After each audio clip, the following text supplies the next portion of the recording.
برا نہ مانیے، آج روئے ارضی کی سب سے بڑی منافق قوم پاکستان میں بستی ہے، اس لیے کہ نصوص قطعیہ ہیں حدیث کے کہ 4 یا 3 چیزیں، ایک حدیث میں 3 چیزیں بیان کی گئی، ایک میں 4۔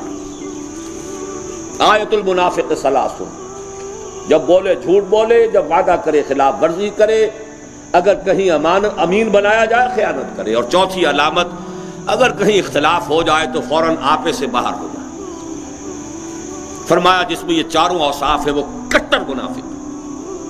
ایک بات پر میرا یقین ہے، اب یقین ہے، اسلام یہاں نہیں آئے گا تو پاکستان نہیں رہے گا، اس کا کوئی جواز نہیں ہے۔ وائی پاکستان ایک آرٹیفیشل تقسیم تھی جو ہوئی ہے، جغرافیہ کے حساب سے وہ کوئی نیچرل تقسیم نہیں ہے۔ ہمارے دریا سارے ان کے ہاتھ میں ہیں اور وہ ٹائٹ کر رہے ہیں، اسکرو کرتے جا رہے ہیں۔ ہمارے اندر وہ دم تو نہیں، ہم کشمیر کے لیے الٹیمیٹم نہیں دے سکے، ہینڈز آف کشمیر کہہ سکے۔ وہ کمانڈو داخل کر دیے 1965 میں،